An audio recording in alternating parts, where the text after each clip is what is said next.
Wait a minute. Groovy. And cut! Oh, hi there. My name is Prostetnik Vogon Jeffs, and in this video, I'm going to be talking about... We interrupt this broadcast for an important KADM news update.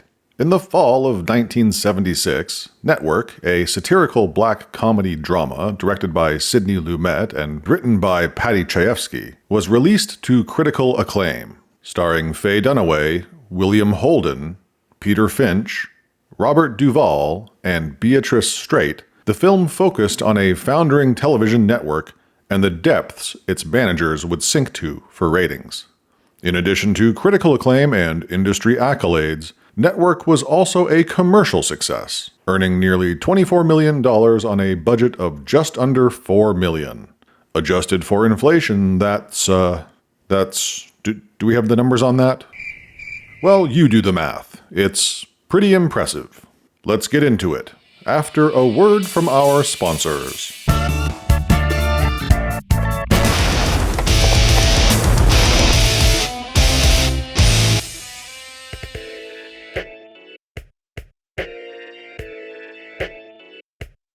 Welcome to the first review in my Media Literacy 101 series, where I discuss some of the most influential and important movies dealing with news media and other relevant and parallel industries. In this video, I'll be talking about Network and how I believe it to be one of the most important films of the past 50 years. The 1984 of legacy news media, the evergreen prophet of a sensational and depraved communications industry. I'll argue that this film is just as relevant today as it was when it was released in 1976, if not more so, and how it should be required viewing by anyone interested in understanding the media landscape, both past and present. Great Sunday night show for the whole family. But first... Alright,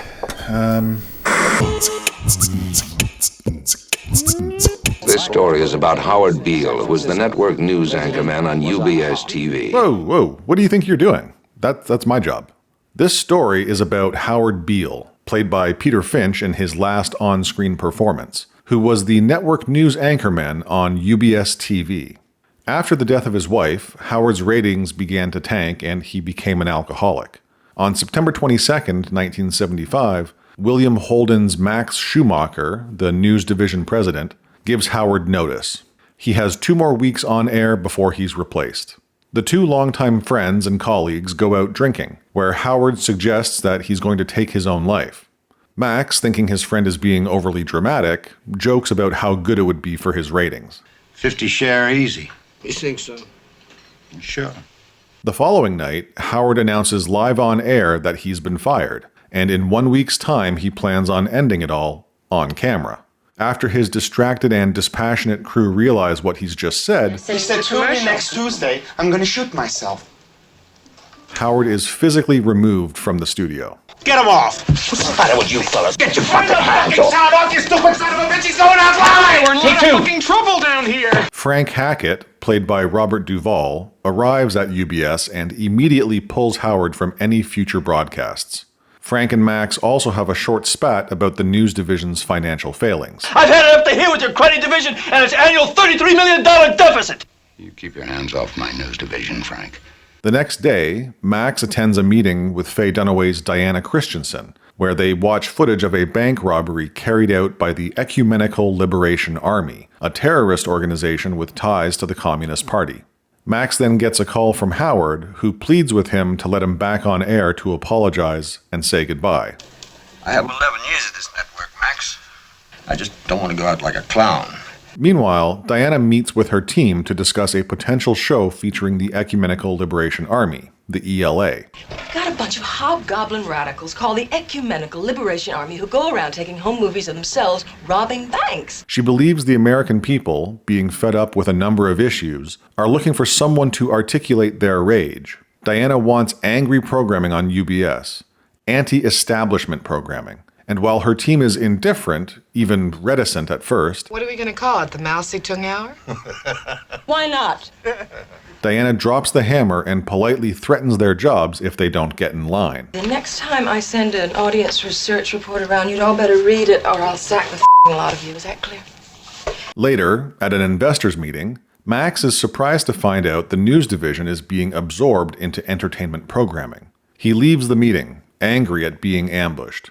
When Howard takes to the air later that evening to apologize for his previous outburst, and instead launches into a tirade about how life is bullshit, Well, I'll tell you what happened. I just ran out of bullshit. Max refuses to pull him from the broadcast. All right, cut him off. Leave him on. Edward Ruddy, who had initially dismissed Max's concerns during the investors meeting, shows up to the station and more or less fires him. He expects his resignation letter. Howard talks to the press in the UBS lobby, and Diana takes note. I wanted to say what I really felt. Knock it off, Arthur. Howard is front page news the following day, and his outburst causes a ratings spike. Diana meets with Frank Hackett and convinces him to put Howard back on the air. He's pulling in more viewers, and Diana believes he's the perfect vessel for her anti-establishment programming. God's sakes, Diana, we're talking about putting a manifestly irresponsible man on national television. Frank is reluctant, but ultimately convinced of the potential. As Max packs up his office, the news division gets word that Howard is going to be brought back on air to be an angry prophet denouncing the hypocrisies of the times. Hey, that sounds pretty good. It's all taken rather lightly at first, but Howard admits that he would die if he didn't have some kind of work to keep him busy. So he basically agrees to the proposition. Yeah, I think I'd like to be an angry prophet denouncing the hypocrisies of our time. Soon after, Edward Ruddy, fearing some political behind-the-scenes maneuvering by Frank Hackett, returns to UBS to ask Max to reconsider his forced resignation. He thinks Frank has overstepped his position with this new Howard Beale show and says he'll need all the help he can get when it goes south. The initial response to the new Howard Beale show was not auspicatory. Oh my god, dude, we've talked about this. The initial response to the new Howard Beale show was not is that even a word? Let's just say auspicious. Literally means the same thing. Things weren't looking good. So Diana shows up in Max's office and proposes a different direction for Howard's show. She wants to help Max develop the show and lean into the scandalous and irreverent aspects of it all. I see you don't fancy my suggestions. Hell, you're not serious, are you? Max isn't interested in Diana's ideas and thinks Howard is making a fool of himself, making a mockery of the entire industry. He's planning on reverting back to the original news format of the show. Despite the rejection and despite Diana's threats to take over the show, the two go out to dinner and begin having an affair. After having a conversation with an invisible entity, Howard gives an impassioned and crazed speech during the evening news. The voice said to me, I want you to tell the people the truth. Not an easy thing to do because the people don't want to know the truth. And I said, you're kidding. What the hell should I know about the truth? Why me? And the voice said, because you're on television, dummy. Max later questions his sanity and struggles with whether or not he can continue exploiting his friend when he believes he needs mental help. Howard passes out after the broadcast and spends the night in Max's apartment. The next morning, Howard goes missing. Don't tell me you don't know where he is. He could be jumping off a roof for all I know. Max tries to argue that Howard isn't well with Frank. He needs care and treatment. And all you grave robbers think about is that he's a hit. But all Frank can see is the success from Howard's most recent broadcast. I got a hit, Schumacher, and Ruddy doesn't count anymore. He was hoping I'd fall on my face with his Beale show, but I didn't. It's a big, fat, big-titted hit, and I don't have to waffle around with Ruddy anymore. Mr. Jensen's going to be sitting there rocking back and forth in his little chair, and he's going to say, that's very good, Frank. Keep it up. Fed up with Max, Frank fires him on the spot and gives the show over to Diana. Something going on between you and Schumacher? Not anymore. Returning to UBS after an introspective walk through the rain, Howard delivers a speech that ignites a fire in his audience. Take two, cue Howard. I don't have to tell you things are bad. Everybody knows things are bad. Everybody's out of work or scared of losing their job. The dollar buys a nickel's worth. Banks are going bust. Shopkeepers keep a gun under the counter. We know the air is unfit to breathe and our food is unfit to eat. We sit watching our TVs while some local newscaster tells us that today we had 15 homicides and 63 violent crimes, as if that's the way it's supposed to be. We know things are bad, worse than bad. They're crazy. It's like everything everywhere is going crazy, so we don't go out anymore. We sit in the house, and slowly the world we're living in is getting smaller, and all we say is, please, at least leave us alone in our living rooms. Let me have my toaster and my TV and my steel-belted radios, and I won't say anything. Just leave us alone. Well, I'm not going to leave you alone. I want you to get mad. You've got to say, I'm a human being. God damn it. My life has value. Ratings go through the roof. I want you to get up right now and go to the window, open it, and stick your head out and yell, I'm as mad as hell, and I'm not going to take this anymore! Diana then meets with Laureen Hobbs, a communist and the direct contact for the Ecumenical Liberation Army. They plan to develop the Mao Zedong Hour, featuring the terrorist antics of the ELA. Shortly thereafter, Howard begins hosting The Howard Beale Show, a sensational and blusterous program that becomes one of the highest-rated shows on television. And Edward Ruddy dies. At his funeral, Max and Diana meet and reignite their love affair, which doesn't sit well with Max's wife, obviously. He tells his wife, Louise, everything, and she asks him to move out. Meanwhile, UBS executives negotiate their deal with the ELA, while Diana and Frank attend a convention for the UBS affiliates. During the convention, Frank gets word of a particularly damaging episode of The Howard Beale Show. It turns out that Howard had discovered the CCA, the Communications Corporation of America, parent company of UBS, was to be purchased by a Saudi Arabian investment corporation. In his broadcast, Howard urges his audience to send telegrams to the White House to pressure them to cancel the deal. Frank then explains to his fellow executives that UBS is doomed without the Saudi money. The SEC could hold this deal up for 20 years if they wanted to. I'm finished. He believes that Howard's show has just annihilated his career, and it's only a matter of time before he gets a call from the board of directors asking for his resignation. And sure enough, within minutes, he is beckoned to a meeting with Arthur Jensen, the chairman of the CCA, who also wants to see Howard. The following morning, Frank and Howard meet with Arthur Jensen at his office. Arthur, a former salesman capable of selling anything, takes Howard into the boardroom where he delivers a bombastic sermon about the true nature of the world. You have meddled with the primal forces of nature, Mr. Beale, and I won't have it! There is only one holistic system of systems. One vast and immane multinational dominion of dollars. And you have meddled with the primal forces of nature. And you will atone. Am I getting through to you, Mr. Beale? He disabuses Howard of his antiquated notions about the global market and nation states. We no longer live in a world of nations and ideologies, Mr. Beale. The world is a business. It has been since man crawled out of the slime. Jensen scolds Howard for his thoughtless actions, persuading him to see the world through a different lens. He has no intention of firing him or taking him off the air. In fact, Jensen wants Howard to preach a new gospel about the dehumanization of society. Why me? Because you're on television, dummy. And Howard, awestruck by the power behind Jensen's words, agrees. I have seen the face of God.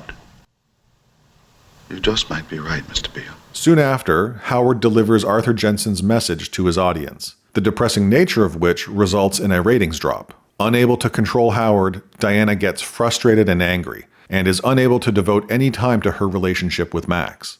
The two get into a heated argument that ultimately ends with Max's realization that Diana can't love him, because she can only love her job. After trying, unsuccessfully, to find a replacement for their mad prophet, Frank reveals to Diana that Jensen has taken a strong personal interest in Howard. But Frank is going to try to convince Jensen one last time to remove Howard from the air, and makes a meeting with his staff for later in the evening. In the meantime, Max and Diana break up, and he moves out of her apartment. In a prophetic moment, he warns her that her devotion to her job is going to cause her to self-destruct. You're television incarnate, Diana. And finally, after kissing her goodbye, speaks to her in the only way she can truly understand, in the form of a screenplay. And it's a happy ending. Heartless young woman, left alone in her Arctic desolation. Music up with a swell. Final commercial. here are a few scenes from next week's show.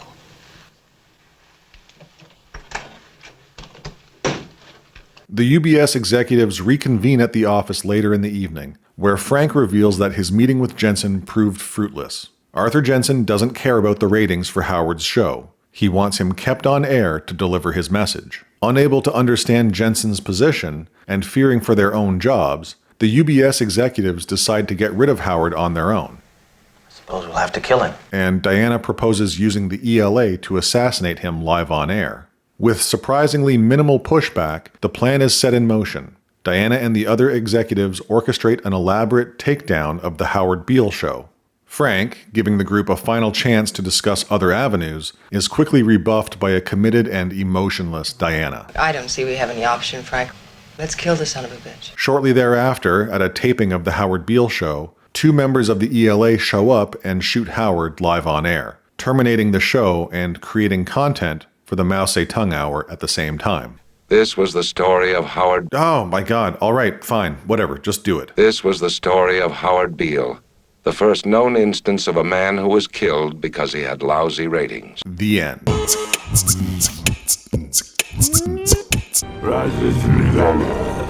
I don't have a lot of complaints about Network, so this section is going to be fairly brief. I think the documentary-style narration at the beginning and end of the movie, along with bits scattered throughout the film, feels tacked on and cumbersome. I'm not completely opposed to it or anything, but there's something about it that bothers me. And the scene where everyone actually goes to their window to scream that they're mad as hell was slightly more campy than it needed to be. I understand its purpose in relation to the story. It's trying to show us that Howard's message is resonating with the population. But it felt like, in an effort to be economical with the scene, some of the realism of the rest of the movie was sacrificed. And lastly, I think the scenes between Max and Diana were a bit gratuitous in length. These moments could have been tightened up or a bit more focused. But I'm nitpicking here. I really love this movie. So let's break down why it's good.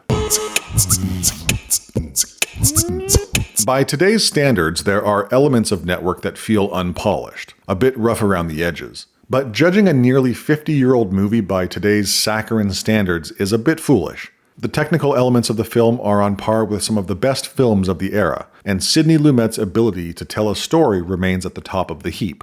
Outside of the eerily prophetic story, the acting in this movie is effortless and exquisite, real and believably sedate, but full of bluster when needed.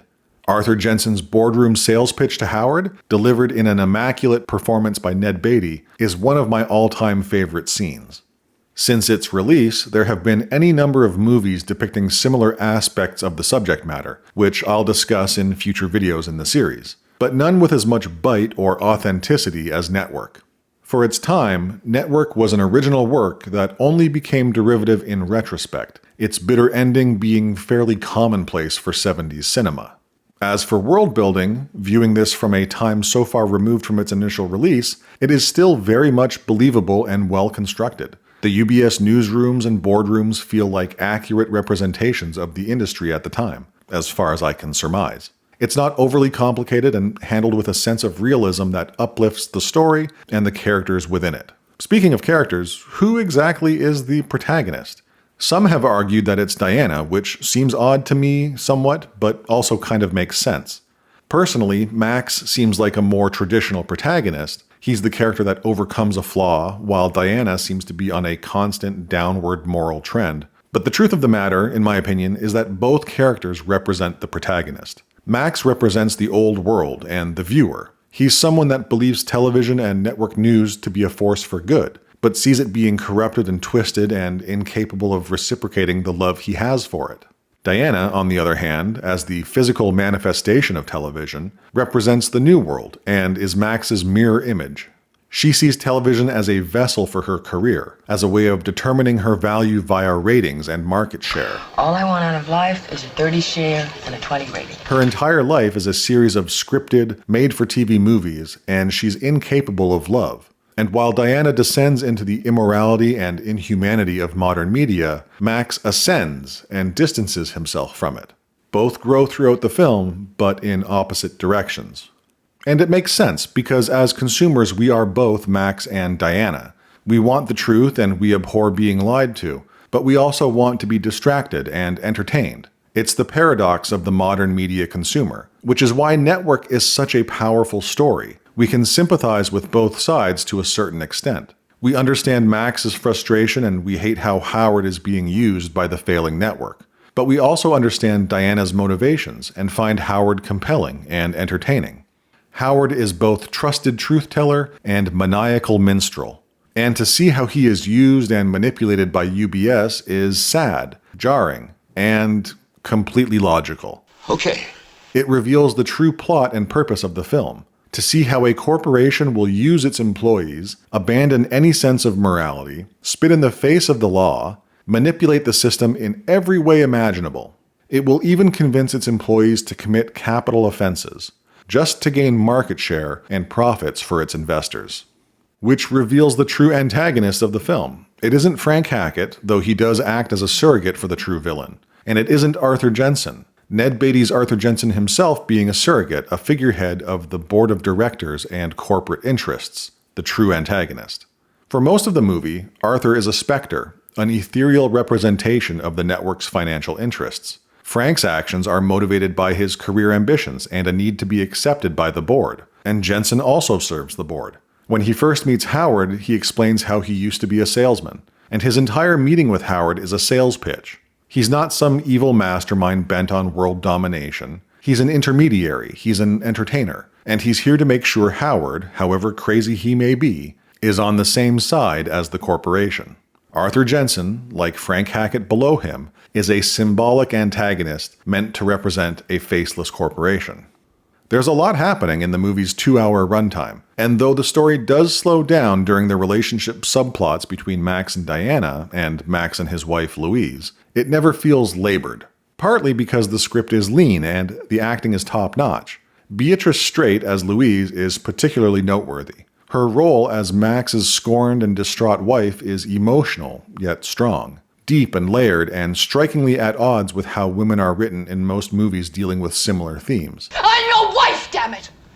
And if you can't work up a winter passion for me, the least I require is respect and allegiance! I think the only parts of the movie that feel slightly bloated are the scenes dealing with the Ecumenical Liberation Army. Some of these moments weigh down the film, adding chaos to an already chaotic plot. They do, however, help set up the bitter conclusion of the film.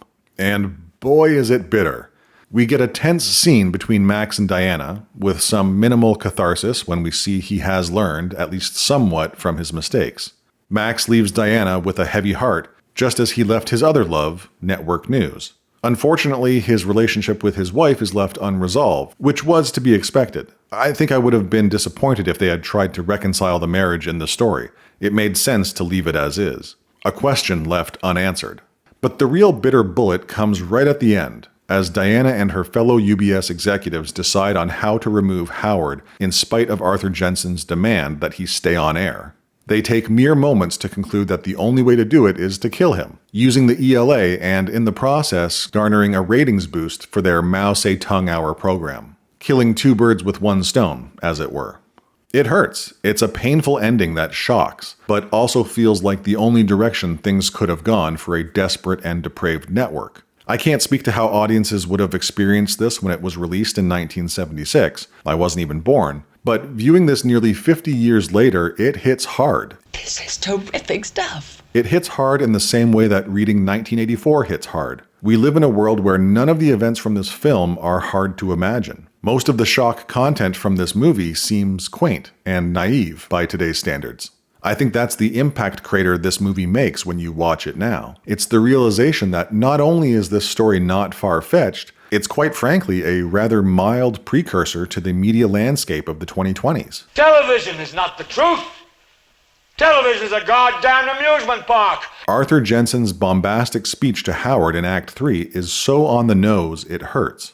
Nation-states have been replaced with corporate interests. Democracy is a burnt shadow in the atomic blast of the corporation. The individual is a thing of the past, and even the truth, the most important commodity of mankind, can be bought. We'll tell you any you want to hear. Pretty depressing eh? So why is this movie so relevant? Why is Network the most important film of the past 50 years? Because it was right. What the are you talking about? Regardless of your political affiliation, having reliable sources of news and information is one of the most important, if not the most important, resources of the modern era. How can you make informed personal and political decisions if the information you consume is tainted by corporate interests? How can you trust any media that sells your trust to the highest bidder? This is mass madness, you maniacs! Our political systems have been corrupted and consumed by corporations trying to sell you soap and pills and a never-ending stream of bullshit and hate and amoral positions on X, Y, and Z. And nothing has changed in over 50 years. Nothing. In fact, it's gotten worse. Much worse. Network is a bleak reminder of how the media manipulates and controls us. It's a cautionary tale about the fictionalized nature of news media, a prompt to encourage critical thinking when it comes to media consumption. And though it's easy to view this movie as a black pill, as a bit of hopeless doomcasting, I would encourage the opposite. It's easy to feel helpless and overwhelmed, as if we can't do anything about it. But maybe we can. We'll goddamn well see about that. All I know is that first, you've got to get mad. You've got to say, I'm a human being, god damn it! My life has value! So I want you to get up now. I want all of you to get up out of your chairs. I want you to get up right now and go to the window, open it, and stick your head out and yell, I'm mad as hell! I'm not gonna take it anymore! I'm not gonna take it anymore! Network is a truly great movie.